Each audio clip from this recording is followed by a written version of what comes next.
Jokowi aja saya sebut, apalagi Dedi.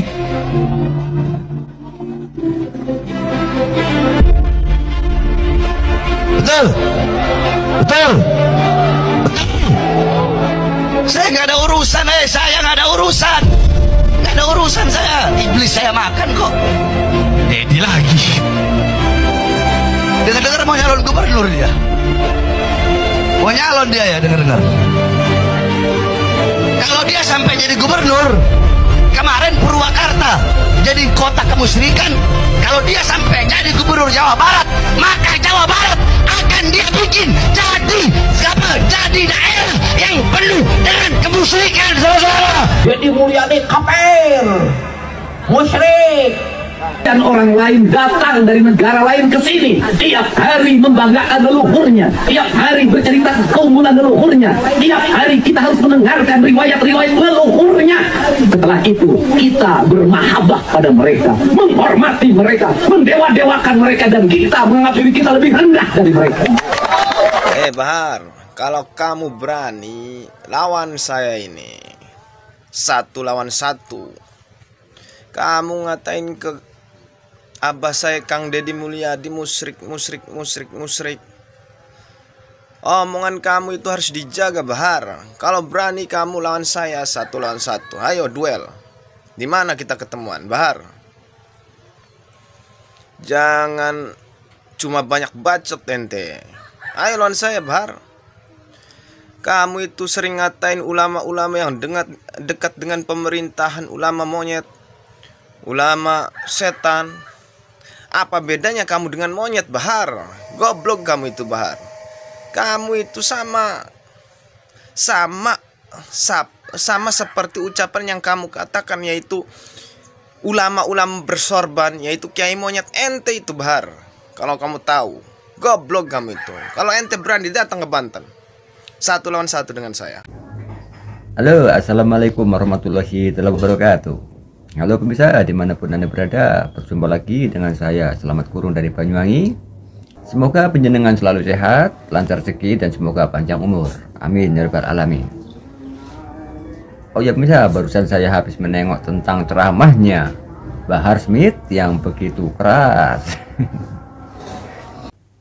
Ini memang video Bahar Smith ketika sebelum pemilu kemarin dan masa-masa kampanye. Nah, kenapa kemudian saya tampilkan kembali? Agar masyarakat paham cara yang dilakukan oleh kelompok orang-orang itu selalu sama. Benar, selalu sama. Yang dibawa itu aja isu-isu agama. Dan karena Bahar Smith Habib, Rizik Syihab Habib, saya bukan berarti ingin membahas Habib. Di samping itu memang Habib itu apa cucunya Rasul apa bukan? Nah, di sini saya tidak membahas itu. Ini adalah sebuah ungkapan yang dilayangkan oleh Bahar, Rizik, maupun yang lainnya, saya tidak tahu. Tetapi kita sama-sama lihat bertebaran di media sosial tentang KDM. Kenapa sih orang-orang akrab sekali menggunakan agama di momen-momen politik seperti itu? Nah, ketika seumpama otak Anda sebagai seorang muslim yang baik, bagaimana Anda bisa mengonsepsikan orang lain bahwa orang tersebut melakukan kemusyrikan? Apakah seorang tersebut tidak takut di akhir kelak diminta pertanggungjawaban? Apakah tidak takut? Ini persoalan agama, tidak main-main. Ya, intinya tentang apa yang diceramahkan oleh Bahar Smith tadi, intinya cuma pemirsa sendirilah yang bisa menilai dengan ceramahnya Kang Deddy Mulyadi. Mengidentikan diri Anda sebagai muslim yang taat karena Anda beragama Islam? Ketaatan dan ketidaktaatan itu bukan urusan saya. Masa saya harus mengaku taat? Allah yang menilai, bukan diri saya. Persoalan ketaatan manusia, keimanan manusia, dan ketakwaan manusia hanya Allah yang bisa memahami, yang mengetahuinya. Sedangkan kita ini dinilai oleh manusia lain tuh pada sisi amal soleh.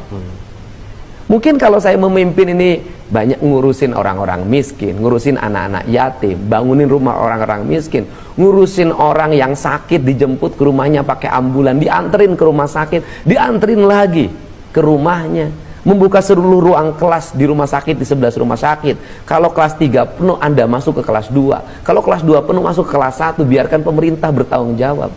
Membayar klaim operasi jantung masyarakat sampai 400 juta satu orang. Ngurus kemoterapi, ngurusin orang-orang yang mengalami gangguan kesehatan, sampai saya kasih 1,5 juta sampai 2 juta yang menyerahkan jangan dipasung. Bagi saya itu jauh lebih bermakna dalam hidup ini dibanding kita berkutat, berdebat, kemudian mengklaim diri kita menjadi orang saleh tapi tidak bisa mengelola anggaran dengan baik yang berpihak bagi kepentingan publik. Kita sudah mendeklir diri sebagai makhluk beriman. Kalau dalam bahasa kaidah agama, kita sudah bersaksi tiada Tuhan yang harus disembah kecuali Allah. La ilaha illallah.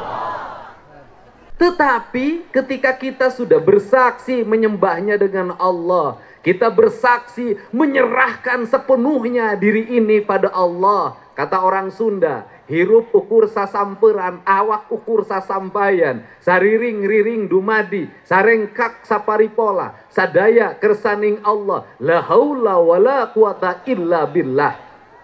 Terus bagaimana cara berserah dirinya? Saya ngasih contoh. Ketika orang menjadi tentara, maka dia berserah diri kepada Allah. Dengan cara apa? Dengan cara mentaati sabta marga. Ketika saya kemarin mengikuti pemilihan kepala daerah, pemilihan gubernur, saya berserah diri pada Allah. Yang mentakdirkan kemenangannya adalah Allah. Tapi saya taat pada siapa? Pada undang-undang pemilihan kepala daerah. Saya takut siapa? Sama KPU dan Bawaslu. Apakah saya takut pada KPU, taat, ikut debat, ikut aturan, mentaati aturan, dianggap saya kemudian musyrik? Tidak, karena ini hukumnya. Kita hukum dunia, maka di dunia ini Allah sudah menetapkan hukum. Maka ketika kita tinggal di bumi, ketika tinggal di bumi, orang Sunda menyebutnya Sunan Ambu, maka kita harus taat pada hukumnya bumi. Kalau membangun rumah harus taat pada hukumnya tanah, hukumnya air, hukumnya matahari, hukumnya angin, harus taat pada hukumnya itu agar rumah kita menjadi rumah surga. Rumah surga tuh baiti zanati, artinya apa? Rumah yang memberikan rasa nyaman, rasa tentram. Kenapa? Karena siklus rumah itu adalah siklusnya bumi. Pertanyaannya adalah, Anda berserah diri pada Allah, berserah diri pada Allah. Anda bangun rumah tanpa jendela, Anda bangun rumah tanpa pintu, bisa nggak? Tidak. Jadi kalau saya pernah bercerita bahwa berserah pada tanah, air, matahari, angin, apa itu? Saya berserah pada hukumnya Allah. Kenapa? Bangsa Indonesia hari ini, orang Jawa Barat hari ini, pemerintahannya seringkali bercaranya berserah diri pada Allah, tapi membangunnya bertentangan dengan hukum Allah. Saya ngomong, kalau seluruh sawah dipakai bangunan, seluruh sawah dipakai pertokoan, seluruh sawah dipakai perumahan, apakah Anda menyatakan berserah pada Allah? Tidak. Karena besok Anda akan mengalami kekeringan. Besok Anda akan mengalami kekurangan pangan. Anda bilang berserah diri pada Allah, gunung tah, Tangkuban Parahu Tugaran tah make bekok. Bencana tidak? Bencana. Jadi hari ini banyak teologi fatalistik. Kenapa? Mukanya mengaku berserah pada Allah, hatinya mengikuti hawa nafsu.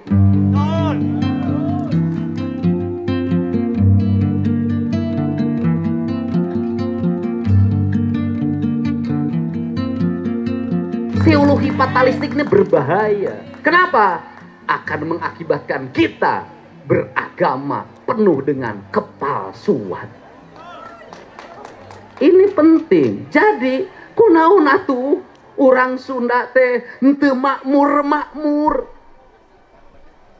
Kunaon atuh teu makmur-makmur, nek makmur kumaha? Budak 12 tahun dipangmeulikeun motor, nongkrong di saung, gawe nginum jengah rokok, rek makmur kumaha? Nggak bisa. Harus dirubah. Maka dari dulu saya memimpin bukan hanya membangun jalan, bukan hanya membuat gedung, bukan hanya membangun irigasi, bukan hanya membangun rumah sakit, bukan hanya membangun puskesmas, tetapi yang lebih penting dari semua itu adalah membangun karakter manusia Sunda agar dia sadar dirinya di mana, dari mana, dan akan kemana. Itu jauh lebih penting dari apapun. Ini penting. Untuk itu, hai anak-anak Jawa Barat, kalau ingin maju, rubah dirimu. Rubah sikap mentalmu. Orang tua, ingat, banyak orang tua ketika anaknya saya benerkan, marah orang tuanya, benci pada saya. Dan saya orang yang tidak takut dibenci oleh siapapun kalau ingin merubah anak bangsa Indonesia. Saya tidak takut. Dan saya menyampaikan ucapan terima kasih pada seluruh warga Jawa Barat yang memberikan kepercayaan pada saya dan Kang Erwan untuk memimpin Provinsi Jawa Barat.